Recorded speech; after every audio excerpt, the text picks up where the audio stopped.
my body to choose that the knowledge that has been within me, regardless of my faith, that to abort the life of a human being is wrong. So dox me, unfollow me, do have your way. That's fine. And if you're one of my atheist friends, I hope not, because I still love you guys, and that's who I am. Yeah, I respect that for sure. I think one thing I really admire about you, Chris, is that you definitely spend a lot of time and I mean, I go into atheist rooms, a lot too, but I think you do a lot more on like a personal level to connect with them. To me, my patience is not as quite as high as it used to be, so I think you're better in that regard with connecting with them on a personal level. But the Lord ain't through with me yet, so I'll just try to take it one day at a time. Oh, no. That was my whole when I woke up this morning, that was what was and has been heavy on my heart. And that's why I keep into myself going back to 1 Corinthians, where love is patient, love is kind. And then I went into a room where he kicked me off the stage, and it was with Darth before going into that abortion room, which, by the way, if you're listening to it, go all the way into like 4 hours and 30 minutes, and then it's closer to like 5 hours. They like basically berate. It's a girl, Victoria. You'll hear it. And if you may I pin it up top? Yeah. Because I don't like. Thank you. I don't like saying things, especially if people are not in the room, that I wouldn't happily say to their face, and then even unapologetically pin it to that's me pinning Atheists Assemble Atheism.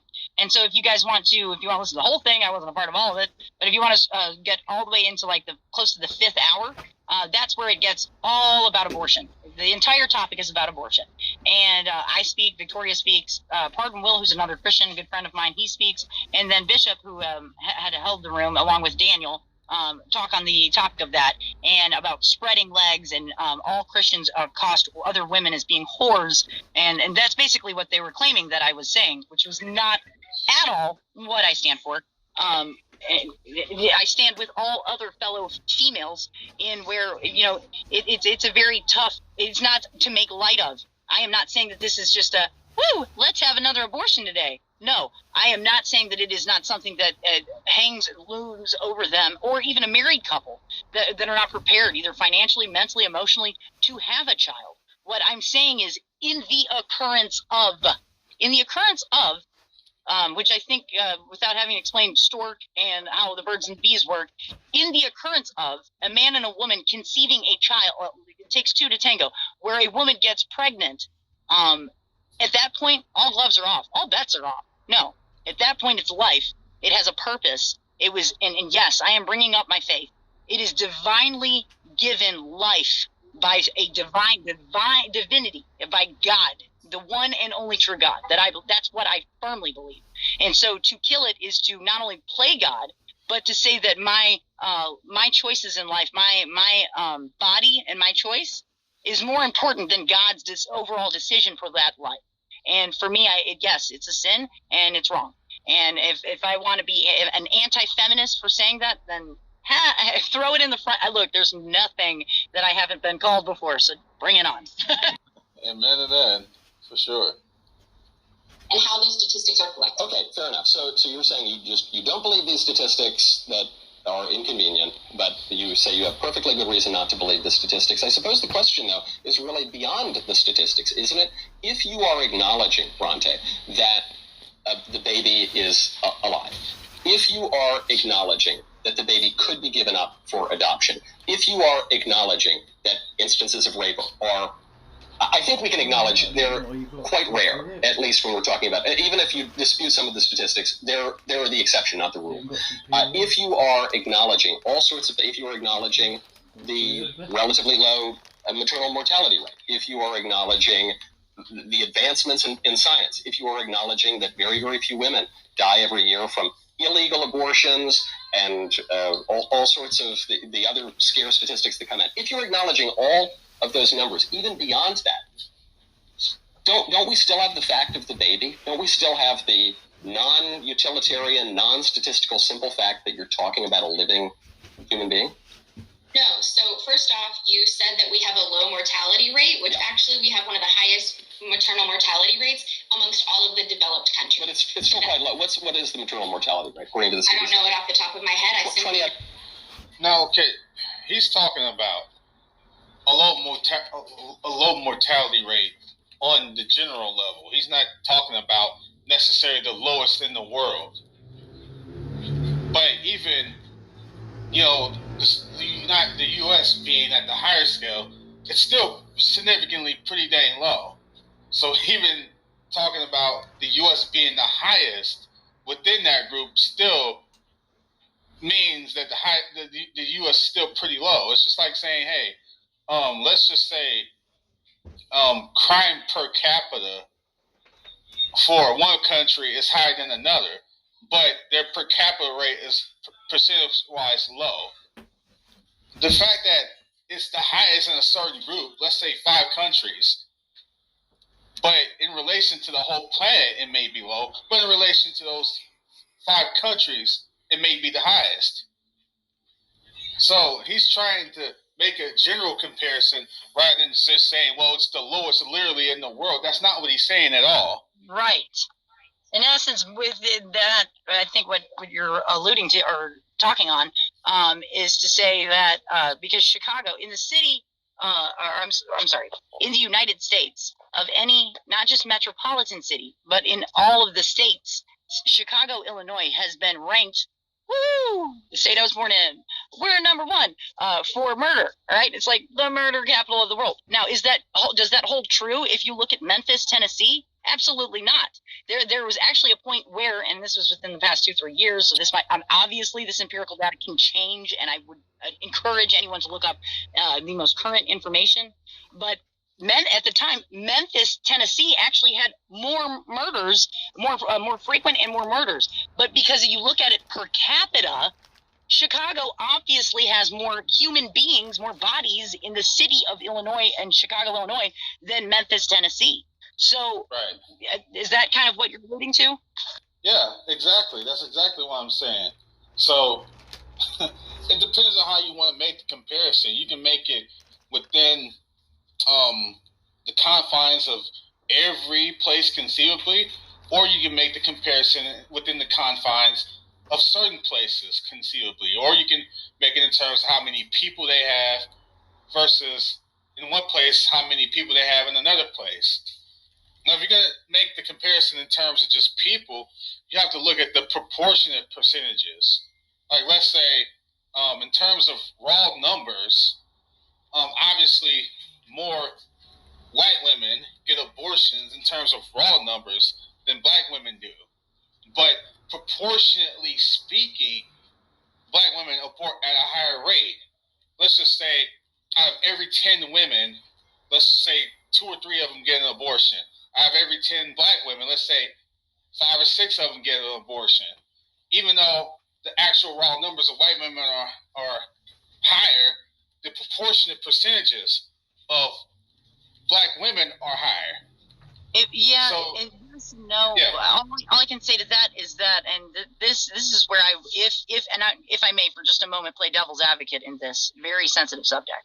As a female, I would if as a female, yes, I can say this. Not as a black woman, I can say this, but as a woman, I can say that there are, and anyone that wants to refute this, I bring it on. There is obvious data to show that there are certain socioeconomic areas within the United States and obviously globally in other countries, third world countries. But if we're speaking solely to the United States of America and we're looking at certain socioeconomic educational backgrounds, meaning if you are provided like even districts, like you can look, yes, you can say, well, it's the South that's doing that. Well, in the South, there is the reason being that there is less abortions, and they obviously, as a atheist, they would want to say that, well, that's because of the Christians. The reason why Christians are in the South are the one that's trying to overthrow Roe v. Wade. Oh, my phone's dying. Are you kidding me? I'll come back. Okay. 20 out of 100,000, and that includes communities. We're topped off. You said that we have a low mortality rate, which actually we have one of the highest maternal mortality rates amongst all of the developed countries. But it's still quite low. What is the maternal mortality rate according to the I don't know it off the top. I have all of them. So she's not making a very, in my view, she's not making a very serious point. It's more of a moot point to say, well, it's the highest in all the developed countries. It's a moot point when you look at the general perspective of looking at the fact that most women are going to safely get through pregnancy, even if it's the lowest out of the developed countries. It's, the highest out of the developed countries. It's still one of the lowest in comparison to the entire planet. So she's not really making a point to me that matters in any significant level of relevance. Yeah, of 100,000, and that includes communities that do. Amongst all of the developed countries. But it's still quite low. What is the maternal mortality rate according to the I don't know it off the top of my head. I simply know that 20 out of 100,000, and that includes communities that do not have very good public health outcomes because of various behaviors and pathologies in the community. So it's relatively quite low. How many women died from illegal abortion the year before Roe versus Wade? I'm not sure, but that's besides the point. 39 women. How many women died from legal abortion the year before Nice. Roe versus Wade? I think Yeah, let's try it again. is that death is not the only negative outcome of pregnancy. Just because you don't die does not mean that you're dead. And that includes communities that do not have very good public health outcomes because of various behaviors and pathologies in the community. So it's relatively quite low. How many women died from illegal abortion the year before Roe versus Wade? I'm not sure, but that's besides the point. 39 women. How many women died from legal abortion the year before Roe versus Wade? I think what you're 24 misunderstanding is that death is not the only negative outcome of pregnancy. Just because you don't die does not mean that your life and your body is not impacted for the rest of your life. Because a lot of people are left with chronic pain and your body is functionally and structurally altered.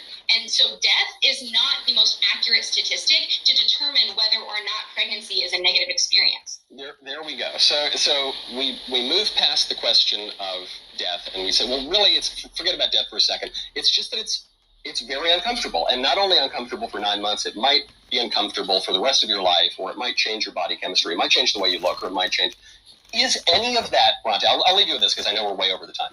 Is any of that an argument? Now that we've kind of chipped away, I think at least, it's up for the viewers to decide, chipped away at the constitutional argument or the legal argument or the statistical argument or the argument for mortality, now we get down to, well, I just don't like what it does to my body. Is that an argument, Bronte, for killing a human being who you admit is alive? Absolutely. Everyone has the right to determine the status of their body. They have the right to decide when and how their body is used. And if you would like to go back to, I know... That's also false because, once again, I make this point all the time, and even many first world countries, in certain first world countries, I should say, there's different lines of military conscription, okay? There's different degrees of it, but it nonetheless exists. And at the very least in the U.S., if there was a draft that were to happen, women cannot be drafted into the military, but men can. This idea that there's this sort of a timing she's talking about is just false. Or at least not in the context she's stipulating it. There's going to be limitations to what we can do in many respects. We don't have this sort of expanded form of a timing like she's stipulating whatsoever. If we were at a serious point of looking at the removal of our country off the map in a war context situation, the draft would be brought back faster than you can blink your eyes, okay? And guess what? Women, in general, are not going to be part of that conversation. Men are.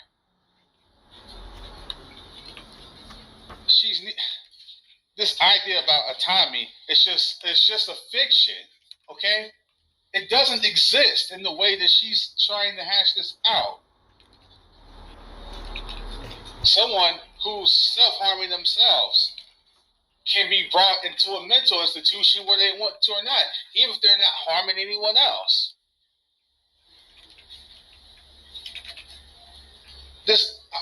this argument about autonomy she's giving is not a serious sticking point, because there are many examples where we simply don't have autonomy over our own bodies. It just isn't there. So if we can point to any examples where we don't have any such autonomy, then who's to say that you necessarily should have this sort of autonomy when you're dealing with a child in the womb? Now, she may say, well, I would disagree with those examples of autonomy too, of being forced to get into military conscription or something like that. Maybe she would disagree with that. Well, fine. But the point is that we talk about, well, we have these autonomous rights. She's simply just false. That's just simply incorrect. Obviously, in many instances, the government is not going to get involved when people do things consensually in terms of sex and whatnot.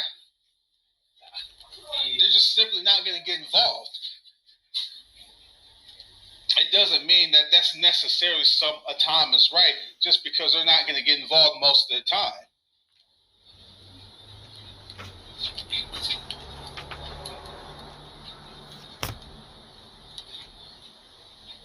She keeps talking about autonomy this, autonomy that, but again, she's not carrying that same spirit of autonomy to other contexts, like the autonomy over your house, the autonomy over the clothes that you own, the autonomy over the food that you buy. She's not applying this consistently. She's just saying, well, here's one form of autonomy, and therefore you don't have to have the unborn connected to your body because of this context of autonomy. Once again, I have not heard a single pro-abortionist refute this point that I've given them. You can use property rights or property autonomy to justify putting a baby outside of your house. And who says that you can't? Other than the fact that we would have empathy for the babies that would be put outside of the house. Or the empathy that we have would come in to say that we should take care of these babies because they can't take care of themselves. But that's what the whole argument is about. Where is that empathy for the babies within the womb? Where is it? In the minds of the pro-abortionists, that empathy doesn't exist in the womb. We're saying that should exist whether the babies are born or not. We don't just justify abandoning babies in garbage cans, okay? The empathy should exist. Since the empathy exists outside the womb, we're saying that same empathy should be extended in the womb as well. And once again, if you don't want to have that empathy and that obligation extended in the womb, then there's no reason to extend it outside the womb. There's no reason for you to special plead and say, well, I can't put a baby off of my property because of autonomy rights. You don't get the justification to special plead your case to death to say I could kill this baby, but I can't at the very least abandon it when it's born.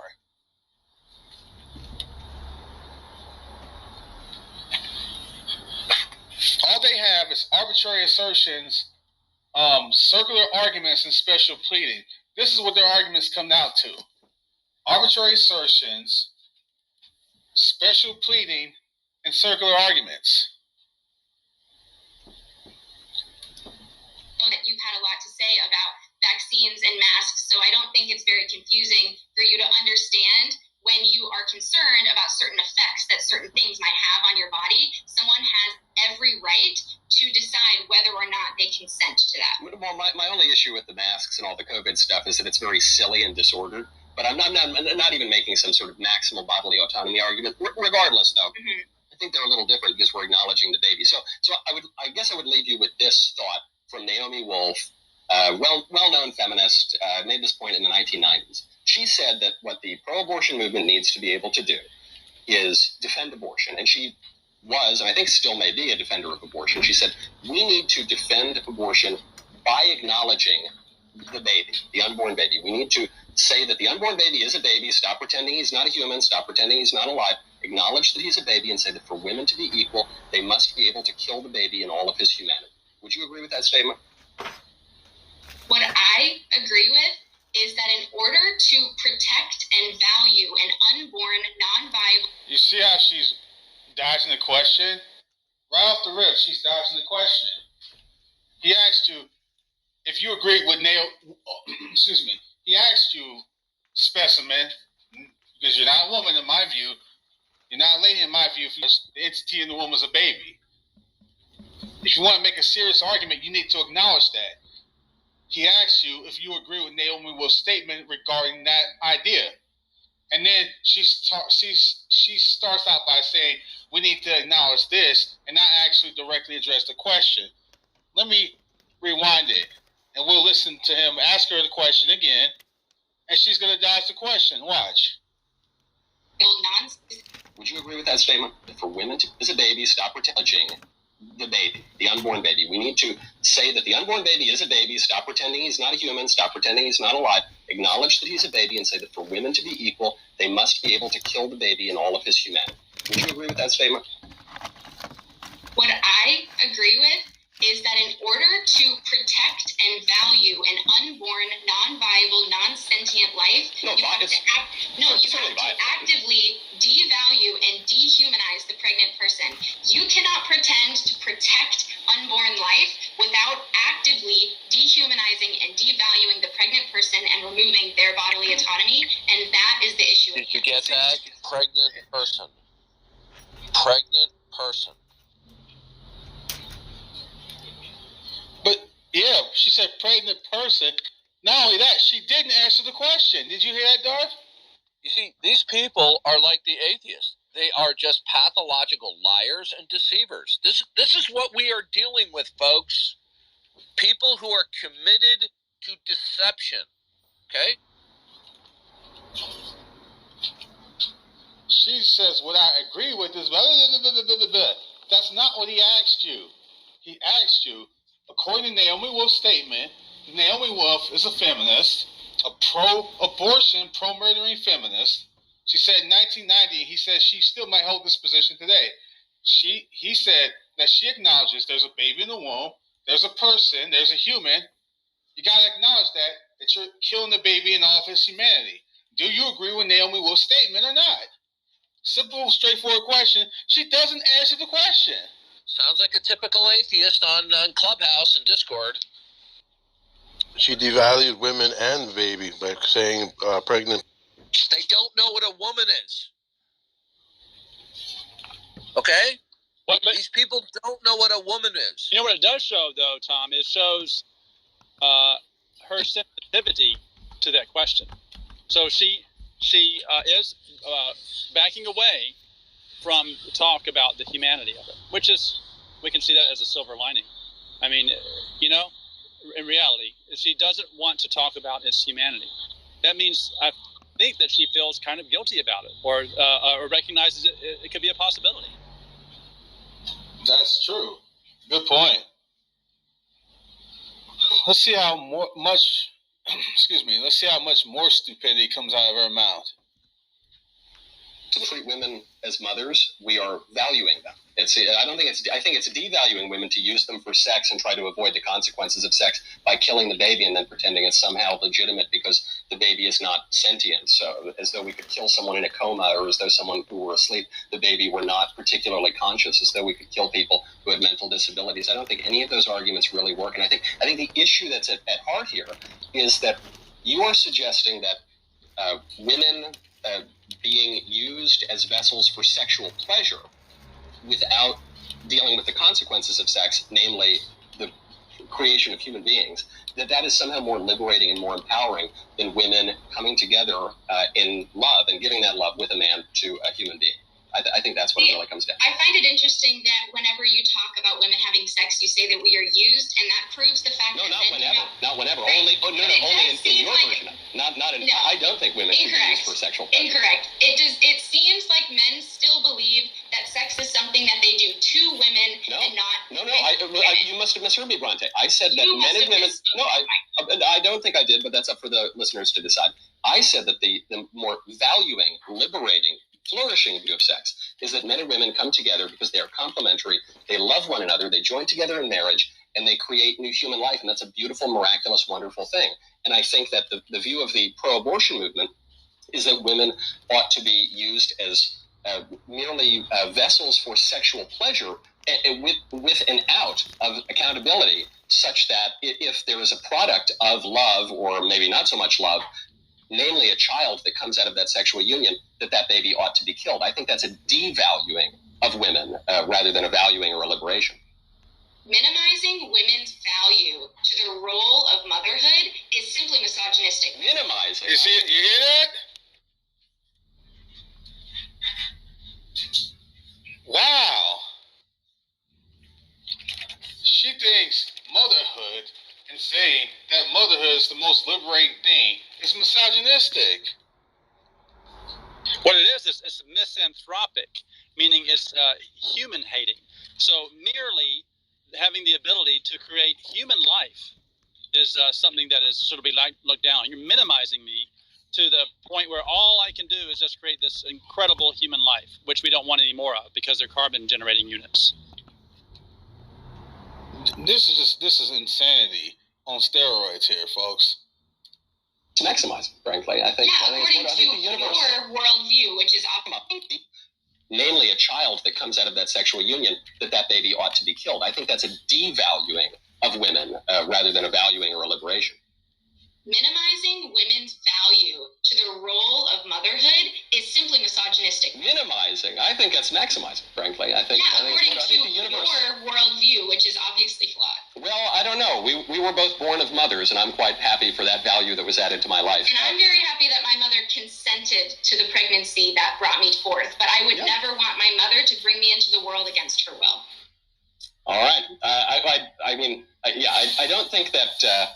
I don't think our discussion of will or value or any of those things, I think it has boiled down to this particular point of what the body is for, right? I mean, isn't that kind of what we're talking about here? Is our body is sex for the maximal individual pursuit of pleasure, or is it for something else? Is it for a baby? Is it for unitive love? Is it for something beyond just our own desires?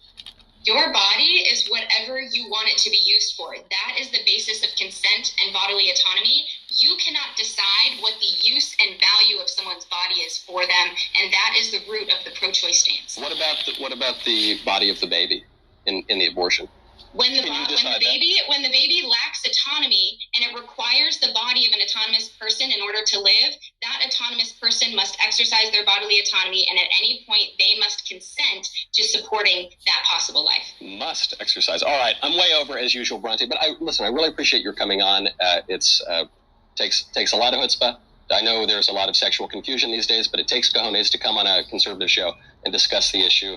I hope that as you think about this issue and stew on it some more, that your eyes are opened to the reality of the situation. But I appreciate your coming on in any case. Bronte Remzik, where can people find you?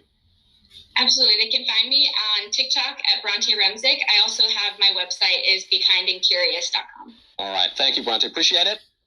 I'm glad you liked that clip. Yeah, that was it. Train wreck.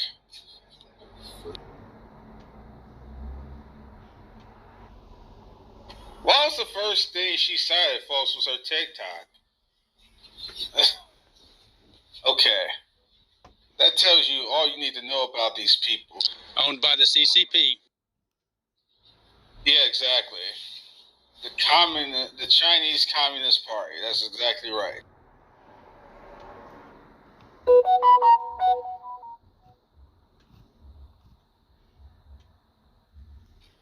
You can find me on TikTok.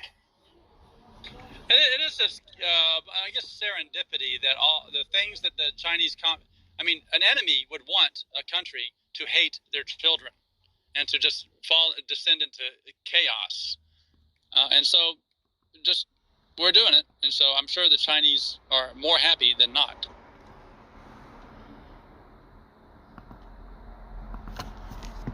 Yeah, you gotta do like tons and tons and tons of conditioning. You have to sear your conscience for a long period of time with tons of conditioning to justify this garbage. To me, that's not something you can do overnight. You can't just overnight just pull out justifications to kill your kids. You can't just pull that out overnight. You have to literally sear off your conscience. You have to sear off your maternal instinct. You have to sear off your maternal sort of connection to Side of it being a human life and give it equal protection under the Constitution. Yeah, I don't care if I was going to be involved in a demolition, and in my view, there was a 99.999% chance there was no human in there. There's even that 0.00001% chance of someone being in there. You damn well better believe I'm going to look and check first. You err on the side of caution before you blow the damn building down. I don't know why that's irrational. But they don't do this when they look at abortion at all.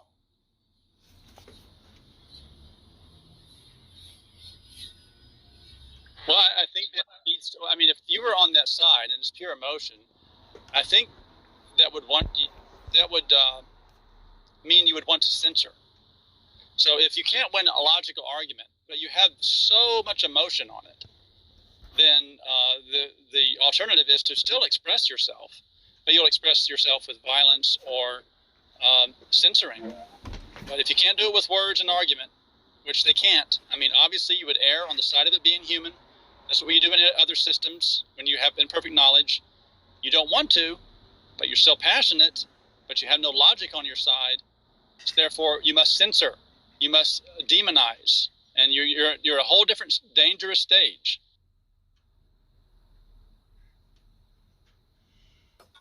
That's the depravity the culture is in. That's where we descended.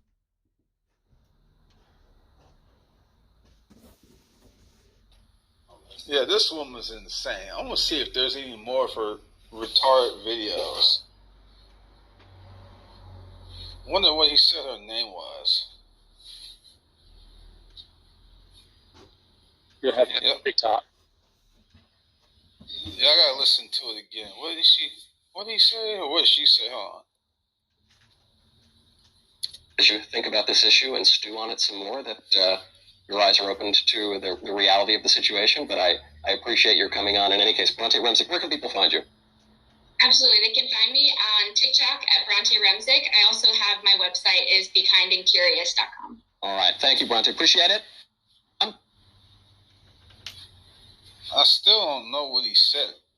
Bronte Remzik? Bronte, yep, Bronte. I don't know the last.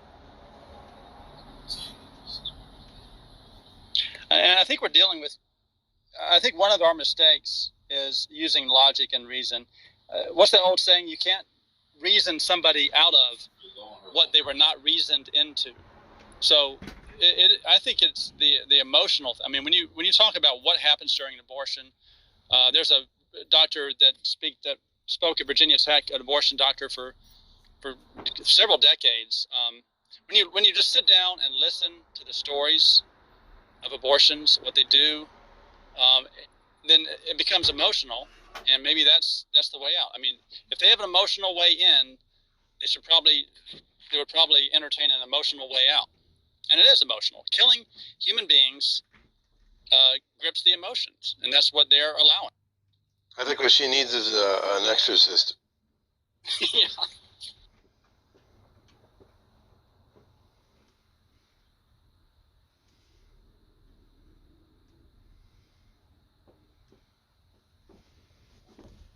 It is a cult. I honestly, and I don't like to be hyperbolic.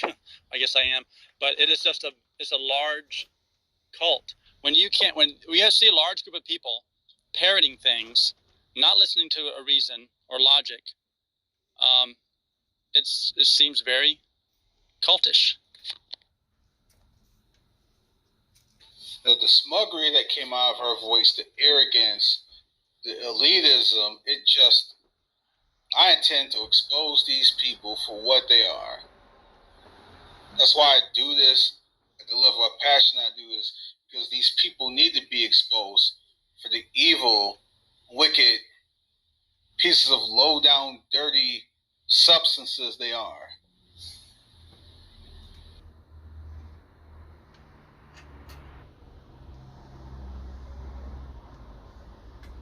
It's like witchcraft.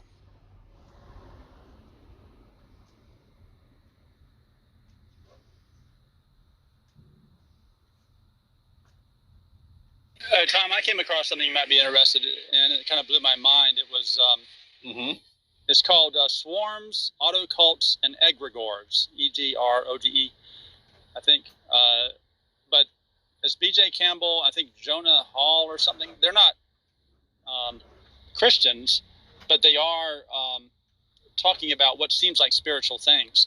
Paul Vanderklay subtitled it, People are awakening to the fact of the spiritual world only to find out it's too late.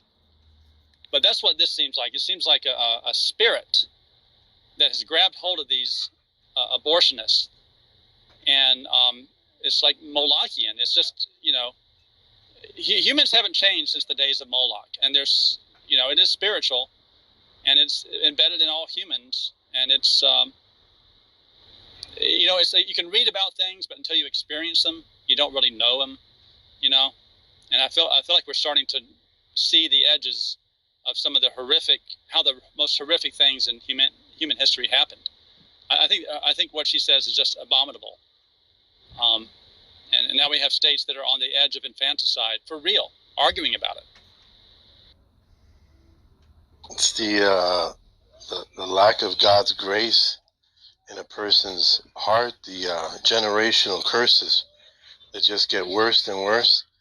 A person could have such a seared heart, and they lose their minds, like it says in Romans 1. Their minds are useless to be able to get out of themselves, out of that ditch of hatred and evil and anger. They just keep digging themselves deeper into it. Before you know it, you're looking at something that looks like it's subhuman.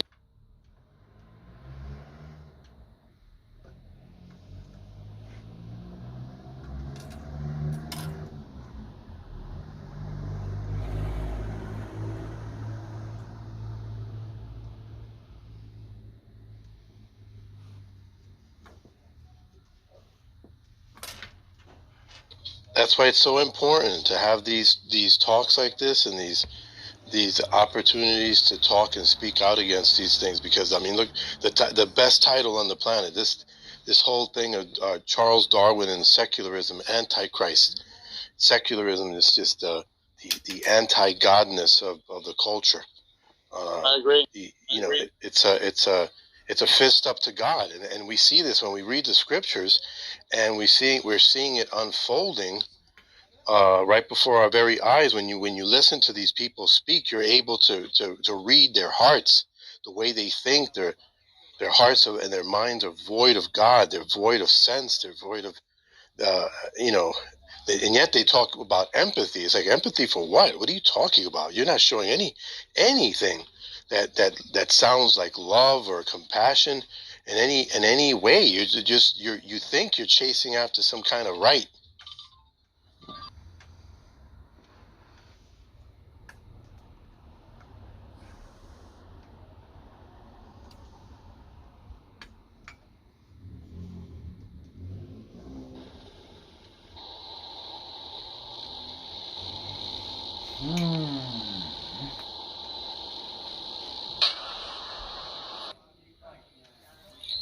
Let's see if we can find any more gems like this.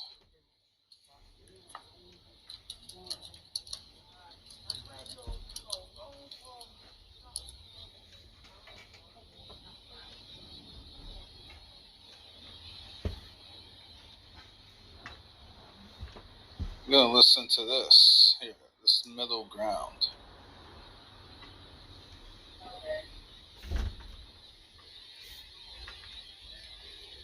Hey everyone, thank you for joining us for another Middle Ground episode. Be sure to stick around after the episode because we're going to talk about how we make middle ground and also what we've learned from that. Enjoy. In all our conversations so far, nobody has brought up the rights of the fetus person. Doesn't she have the right, the choice to live? But with that being said, that's a cluster of cells that could not, a lot of the time, exist outside of a woman's womb.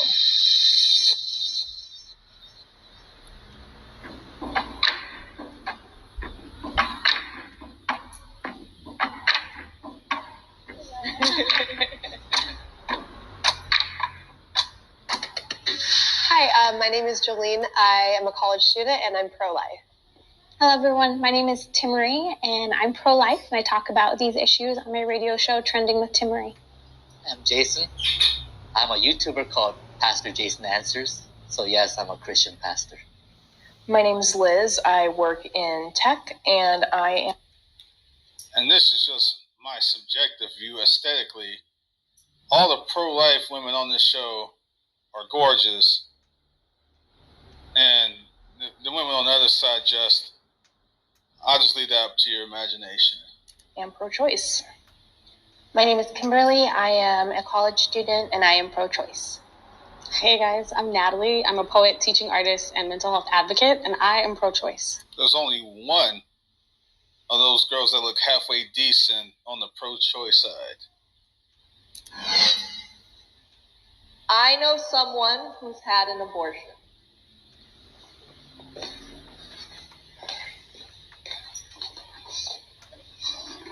I guess I'll go first. I have had two myself. The first one, I was not abortion, but my baby brother, well, now he's a little older, he has impacted every single one of our lives in such a positive way that I just could not imagine him not being on this planet. And it really made me think that when life is born, like, life is beautiful, and life is so much more beautiful than there not being any life at all. I think that's sometimes true. There's so many other factors, people who don't have all of those things, right, who don't have a family, who don't maybe have a partner, who don't have stable housing. Is that going to be the right circumstance for that child? Is that going to be more damaging? Thinking about the quality of the life that you can provide because you are the caretaker. In other words, it's that stupid rationale again. If you ain't got a bunch of money, if you ain't making it rain, you can kill a kid. Really? This is just the insanity of these people. If you don't have, your pockets deep, kill a kid. It's just, wow. No one's saying you have to raise the kid at all. They don't ever touch on that point. No one is saying you have to raise the kid. No one is saying you have to raise the kid. And 3, no one is saying you have to raise the kid. They just keep ignoring that point and say, well, you're not ready for it. Okay, no one's saying you have to raise the kid. Goodness. Killing is all in these people's minds. It just drives me up the wall that they are so intellectually lazy about this, and things it's all about the killing every single time. Of that being, and if you are not in a position to do that, that is the same as child abuse to me. And as sad as that is, same as child abuse. So, the potential for a child to be born into a tough life where the child may, undergo some struggles, allowing that as child abuse, but taking the child's life entirely is not worse than child abuse. It is. It's bad out. Just taking the child out entirely, that's not worse than child abuse, but you want to run your mouth about child abuse and this very twisted sort of mental gymnastics you want to throw out there. This is insane. So in other words, to avoid child abuse, kill it in the womb. That's her argument. That's her logic. This mess is stupid. I think they do need to take care of the child. I think the Bible says it too, where it says a man that does not take care of his family is worse than an infidel. You can't, just because you choose to live your life a certain way doesn't stop you from being obligated to taking care of your child. You had the sex, which is an adult act. Now it's time to be an adult and grow up and take care of your child. Yeah. that you produced by enjoying your adult act. You just can't just abandon ship when times get real. This is what life is. Exactly. Oh, I'm gonna have an abortion and get rid of my responsibility. No, you need to rethink Western civilization. Also, it's Western civilized. This is coming about through, like, even when they took prayer out of school, it started. Like, how dare you? How can you take prayer out of school? This is something that the people were doing on their own terms. Nobody was disagreeing. Like, I used to pray in school. Oh, well, what big deal? You know, even if let's say I didn't believe, doesn't harm me. Hey, but they take it out of school, and now, like, the world that they created is now we don't. I'm gonna go on a tangent. Not world. But America. we don't do the things that ancient man used to do anymore. Morning assembly and all that thing. Nope. All that stuff. Ancient man used to live off the land. Now we go to Walmart.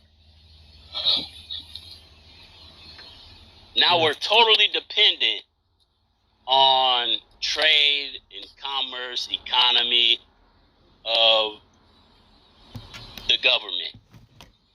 Just like now they're telling you what you can do with your body or whatever. It gets ridiculous, man. It does. It does. Let's see. If you are not in a position to do that, that is the same as child abuse to me. And as sad as that is, because, that's something we can't ignore, I still believe that is a life, and it is just as valuable as someone who maybe growing up in a rich family and have everything and have all these resources. I believe both those lives are equally valuable. See, I was just going to say, under what you're saying, it sounds like quality of life is what determines whether or not someone should live. And in that case, it's the poor people who are preyed upon to have abortions, and it's the poor people who then spend years struggling with post-abortion syndrome as well. And so what, with cutting off access to abortion, what solution is that going to provide to those low-income individuals, people who may not be able to have access to health care? There are crisis pregnancy centers across the nation waiting. And by the way, they outnumber these murdering facilities at least 3 to 4 to 1. Not even kidding. With the financial means to help women who are facing crisis pregnancy. The reality is when people choose to have their children and they ask for help, let's say family cuts them off, there are other people willing to give help if we ask. Have you had to receive these kind of benefits before? No, but I've worked with hundreds of women who have. So based on my own experience, I'm someone who previously, granted, I don't have children, but I had previously had to be on food. Yeah, you do. They're dead. You killed 2 of them. Remember? You were the one who said that you aborted twice. Yeah, you do. You got 2 dead children you killed. Remember that. Food stamps. I previously have received unemployment benefits. Pretty much anything that you can name. There was a point in my life where I had to be able to get that kind of assistance. And it's not as much money as you think. And a lot of these individuals are still struggling to be able to provide for not only their baby but themselves. And I think it's really unfair to put a woman and this now baby in that situation against their own will. Pause. Men should not. Welfare, what do they call it over there? There's people in Africa that have no running water, and they have children and they take care of them. Yeah. What is this assistance? What is this assistance stuff? We need assistance and help and helping hands of who? You're having sex and you're poor. Congratulations. What is this ridiculous? It's terrible, man. That's what I'm saying, man. Like, why in the world are you engaging in an activity to produce children which are expensive to take care of, if you're not prepared to take care of them? What are you doing? Hey, I need help from, daddy government or whatever. Hey, guess what? You go boot up. That's what you do. You're having sex and you had a child. Now it's time to boot up. Doesn't matter if you got to go down to the river and get some water and boil the water. On. I mean, come on, man. Yeah. Be a part of the conversation. Men should not be a part of the conversation. They're getting to the part to where no, men are affected by they're asking 3 pro-lifers and 3 pro-murderers that men should not be a part of the conversation. If no, they've got to be they part think of it, I would have said men should be a part of it, they can sit down. I mean, if they think that men should not be a part of it, they sit down. If they think men should be a part of it, they remain standing. Let's see how many of the pro-murderers sit down on this question. I think all 3 pro-lifers are going to remain standing.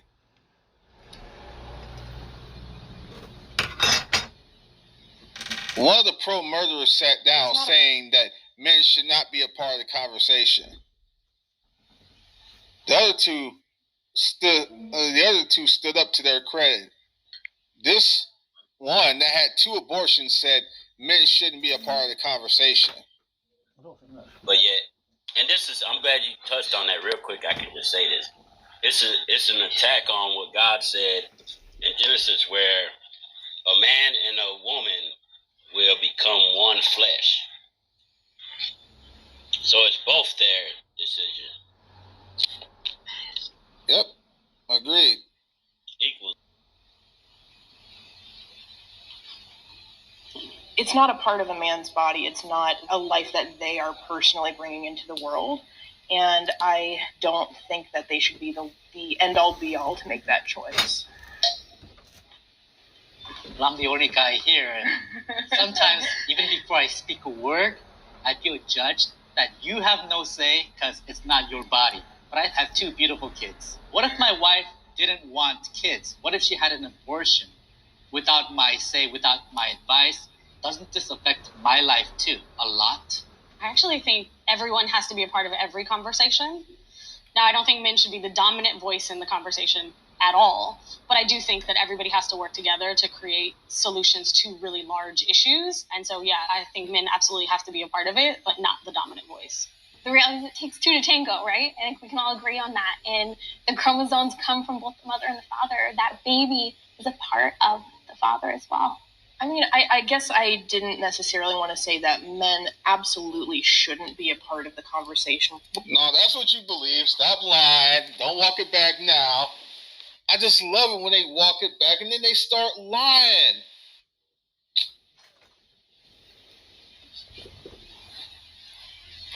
These people, they disgust me on how much they just lie. Lie like a rug, as my grandma used to say. They have no loyalty to the truth, just the popular opinion. Yep. No, I think they've been brainwashed with those opinions by the media. Where I see it is a lot of the individuals who are trying to make these laws right now are men. While I think that there still needs to be a conversation between a couple, I don't think that it's fair for anybody other than the woman having to go through this to make that final decision of what she wants to do with her body. There's a man. As a guy, I feel like my statements are more opinions or suggestions that doesn't really matter. No. Thank you for your input, but we really need to make the decision based on what the woman feels. And I feel like I'm more of a second-rate citizen compared to the woman who has to make the real decision. Yeah, I mean, I find that that's like the one place men feel that way versus women. There's very many instances in our lives where we don't get the first say, and we don't get the last say either. What the hell is she even talking about? Can she point out one real example that even remotely is consistent with what she's talking about? I think they just make this crap up as they go along, I swear, bro. It's really an intrusion into your family and to the mind of the woman. Yeah, exactly. really it should be private. This is a private situation, and it's between the man and the woman, and the man really needs to step up. And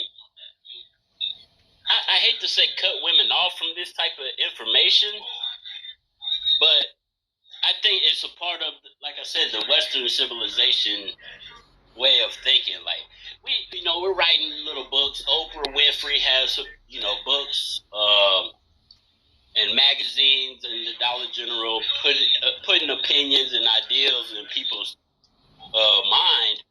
But when you marry, let's say I get married, I am the king of my castle. You don't have. We have to come together in decisions. 100%. Yeah, for sure.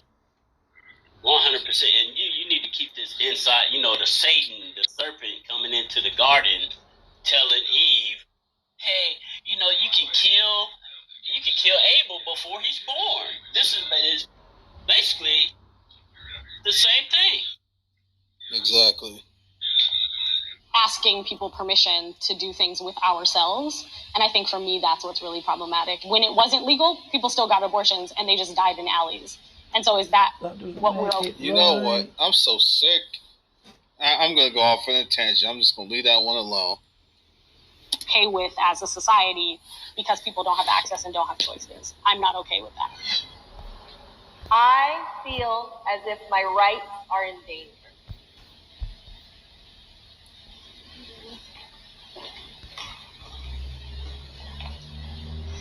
Some of these laws are allowing for non-medical physicians to perform abortions and operate without a medical license. So my right to good quality health care is being diminished, but also my...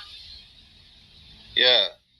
The question is the statement I should say, my rights are in danger. I mean, no, not my rights. I feel like that's what it said. I feel like as if my rights are in danger. One of the pro-lifers sat down, and two of the pro-murderers sat down.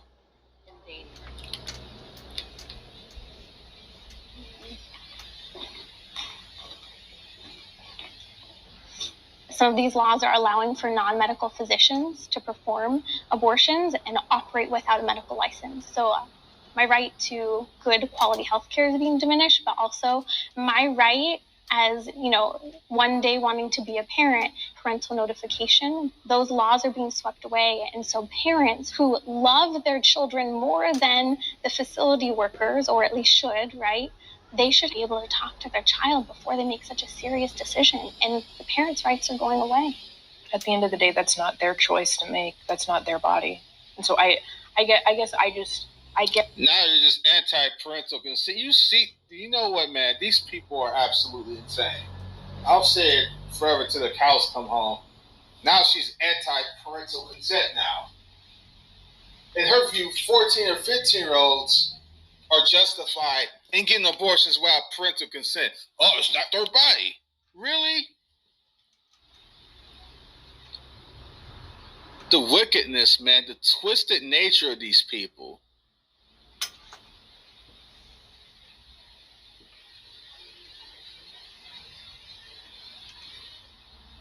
Get where you're coming from like an emotional standpoint, but I believe that an abortion is a medical procedure, and I don't think that anybody else should really be involved other than the person that's having it. For me, I want women to have the right to make a choice. And there are states that are saying, we will make the choice for you.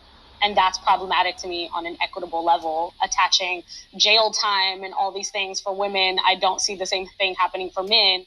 It's not the women who would be going to jail. It's people who are providing abortions that would be facing criminal charges. So I understand the fear, and I think could we agree there's a lot of media hype that's creating a lack of communication and a lack of clarity in a lot of areas. And I, as a pro-lifer, do not believe that any woman seeking abortion should face criminal charges.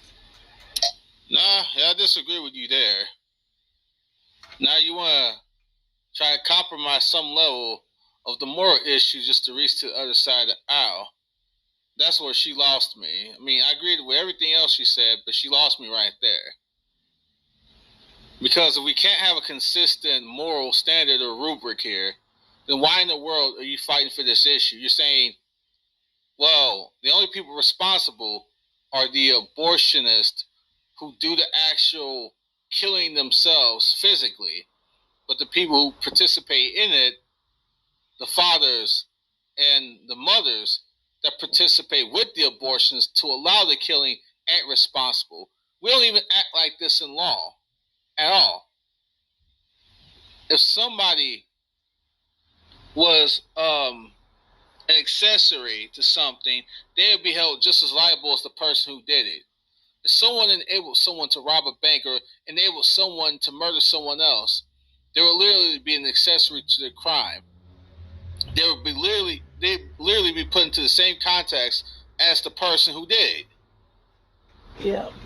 So now you want to say, well, the mothers who do them will not be held criminally responsible. Only the people who perform the abortion should be held criminally responsible. What? Didn't the person give their baby over to this person to be killed by this person? Didn't you participate in that act with them? And you think you could just get off scot-free with it? Are you serious? No one would suggest that this is consistent at all. What if someone say, hey, I'm going to take my newborn baby to some freaking serial killer and let them kill my newborn baby in front of me. And then the police find out this happened and they say, well, the serial killer did it. I didn't do it. What?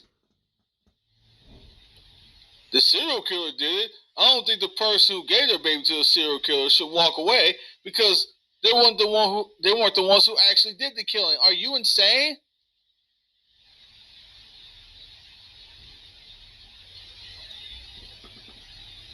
They're literally saying, hey, if I'm not the one who did the killing myself, I'm not the one who has to pay the penalty. This is dumb as hell. This is insane. This is why she lost me right there. I can see the emotional attachment she has to the issue by not wanting women who get the abortions to have to face the crime for it. I get the emotional sort of an appeal, but if we're going to be morally and logically consistent, you can't have these women get off the hook for it. This is an emotional appeal, not a rational appeal. This is ridiculous.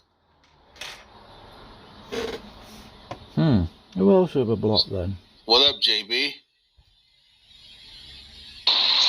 God bless you for boldly telling the truth about this and parsing out the attempted dodging and weaving on it. It's great you clarifying some of these things they're trying to do. Well, there must be a reason for it. Can't remember what it was. Amen, bro. The only thing I can do is just be faithful to what God gives me, so I appreciate your comments, man. I really appreciate it. It must have changed his image. Conversation too. This is me chill. Well, as an American, I highly value my rights and freedom to do what I want with my body and things like that. These days, I've been reconsidering my views on gun control because there's mass shootings and innocent people are dying. We have to do something about that. And if I have to step back and give up some rights to own certain guns, I'll consider it because just building a piece innocent of people equipment. are dying. And I see it as the same thing with abortion. That's not remotely related, guy. How is giving up your right to own certain guns going to save lives? We have to say this point over and over again that criminals don't care about the law. No. Criminals don't care about the law, and once again, criminals don't care about the law. Yeah. And they get better guns than you. How is making it harder for law-abiding citizens to get guns gonna lead to lesser people dying? It makes no sense at all. For the people who don't care about obeying the law, making laws even more strict on law-abiding citizens ain't going to protect the people who don't already care about the law in the first place. Trying to somehow segue this to the pro-life topic is absolutely irresponsible. There's no connection between the two.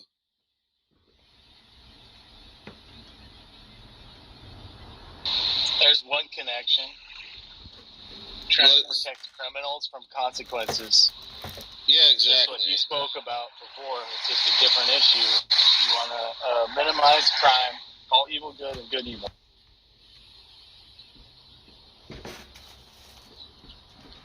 So, Darth, we're watching this conversation with 3 pro-lifers and 3 pro-murderers.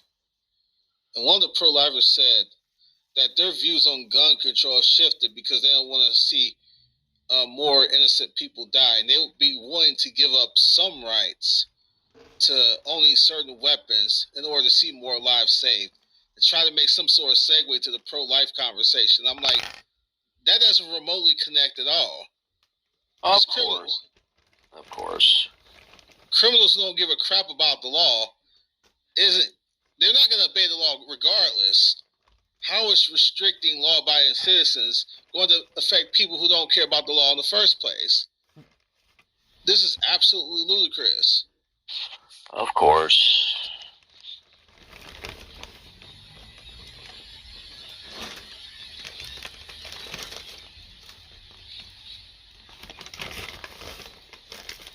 For some reason, they think more restrictions on guns lowers crime, but restrictions on abortion doesn't lower abortions. Isn't that amazing?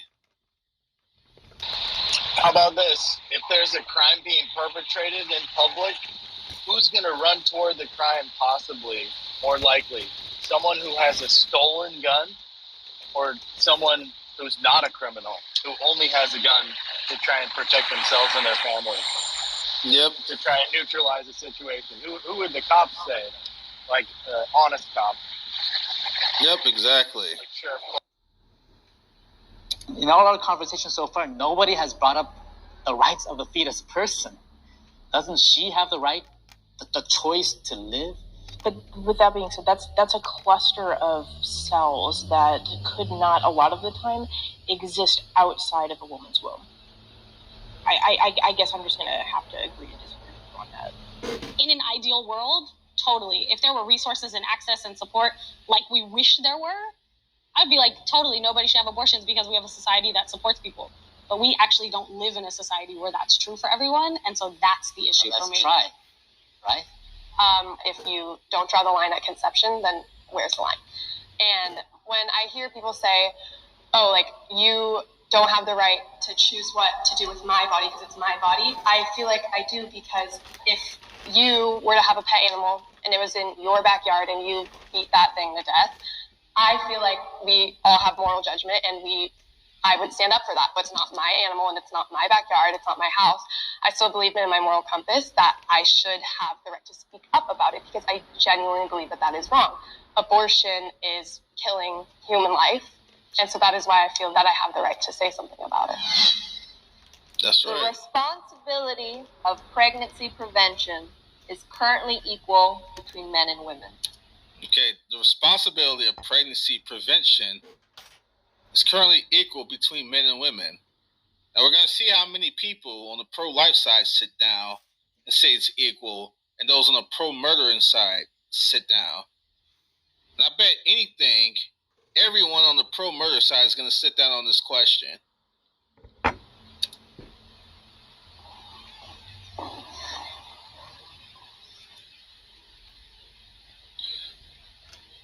Actually, no, I'm incorrect. None of them sat down. So the responsibility, hold on, let me read it again. The responsibility of pregnancy prevention is currently equal between men and women. Oh yeah, so none of the pro-murderers actually sat down.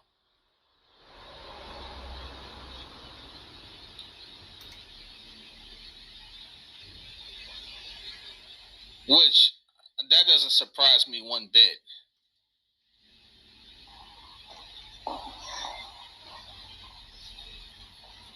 Other than in cases of rape or incest, I believe that pregnancy prevention is equal because we enter into sexual intimacy both willingly.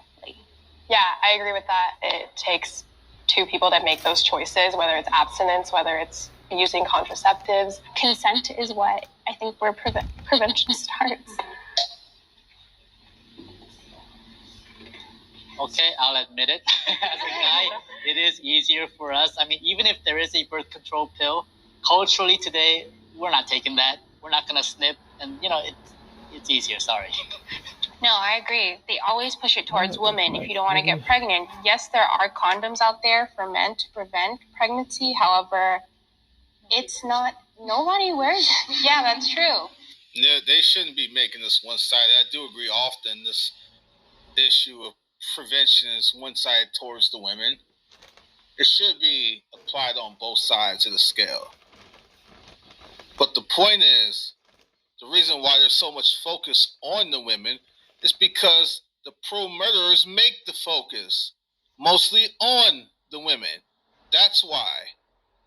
It's not because of this idea that people want to make it unfair on both scales. It's because they themselves do things to make it unfair on both scales. They the ones put the main focus on the women. Therefore, people are going to be talking about women most of the time because that's what they do. So it makes no sense for you to talk about women most of the time, but when we talk about, well, if you're going to put the focus on the women, we're going to fire back and say women have the greater responsibility. If you're going to say women make the final decision, how come women don't have the greater weight by your own arguments? It makes no damn sense. You want to have the final responsibility, you want to have the greater weight in the responsibility, but you don't want the greater focus to be on you. You don't want the final say is on you, but the responsibility is supposed to be equal, although the final say is on you. How much sense does that make?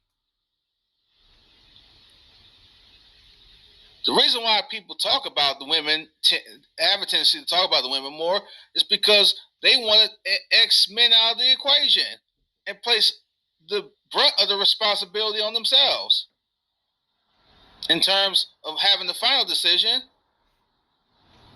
if you're going to place the weight of the decision on you, then you should place most of the responsibility on you by extension.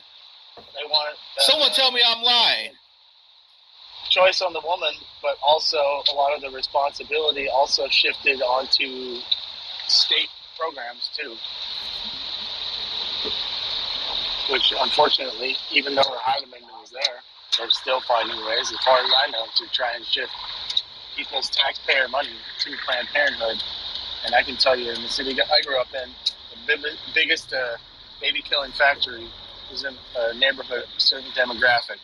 And it's appeared to be very racist, but people don't want to talk about exactly what demographic it was in that neck of the woods, in that neighborhood. Yeah. But I can tell you, it wasn't a white neighborhood. That's for sure. And I didn't hear a lot of people talking about it. Yeah. Actually, I was at a party and people got yelled at for bringing it up, just to have a conversation about why that was. So yeah, I do agree. The responsibility of pregnancy prevention should fall on both sides. But when you decide to put most of the decision-making weight on you, therefore, the decision weight should fall on you mostly. You cannot say most of the decision weight falls on you, but the responsibility at the same time is equal. No, it's not. The moment you place the vast majority of the weight on you, you make it unequal by extension. I'm going to be the final arbiter. It's my body, my choice, but the responsibility of prevention is equal? No, it's not.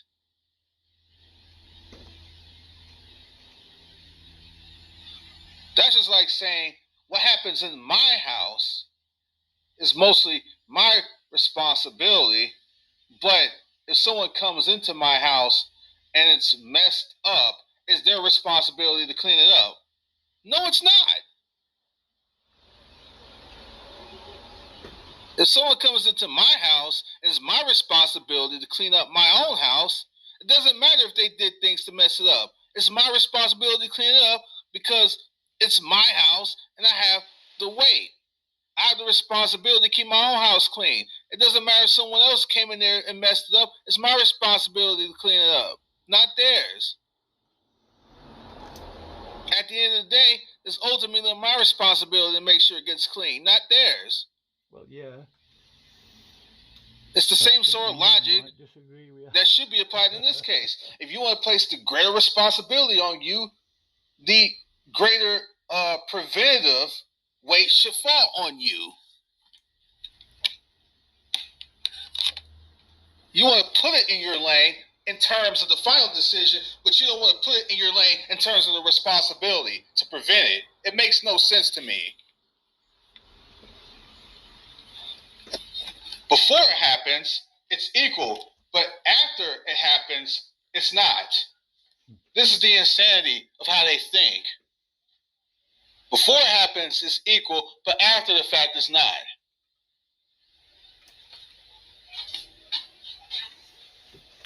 Right. In my I will say some people. Right. In my But I experience, understand then, yes. men don't want to. Right. And they've also tried to come up with, various different birth control methods for men. That, no way. And that's the overwhelming response. There's so many side effects. There's the possibility of this and that. And, I've had a friend that had a stroke because of her birth control. And I think that it's really unfair that responsibility is solely being placed on women. Well, and also if it's going to be solely on me to prevent, then it is solely on me to make a choice thereafter. Yeah, I agree with what you guys are saying, but these conversations need to be said before any action is done for both people to understand that they are both responsible for this. I agree with you. And one of the things that I always think about in the conversation of abortion is education, right? And the education around our bodies, or just consent, right? Or just rape. All of these things are not conversations that are widely happening. I think about my own experience of sex ed. Can you pause for a second? Was taught. Yeah. So they're saying responsibility on education about your body in the context right now of this insanity of not defining a man and a woman. Yeah. Yeah. And why do they keep saying this crap? These conversations aren't happening. These conversations are happening. It's the kindergarten cop when the little kid goes, boys have a penis, girls have a vagina, was ringing in my head when they said that line there. Yeah. Birth control is a dime a dozen. They pushed birth control, contraceptions, and sex ed all over the dang country. The vast majority of public schools is pushed. And they keep saying, well, the conversation isn't happening enough. It's not happening enough. You can make an argument easily that it's happening way too much.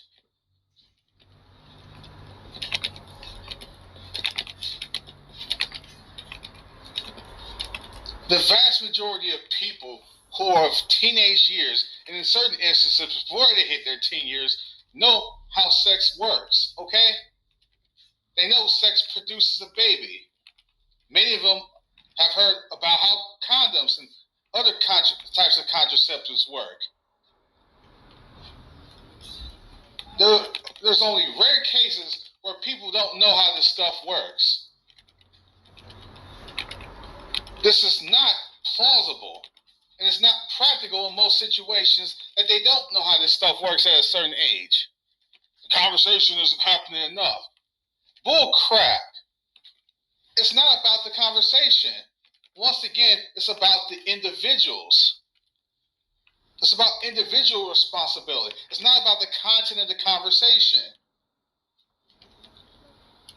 It's about the content of the individual. This is why I can't stand it when they say all the time, abstinence education doesn't work. I got news for you. No education works if you don't apply it.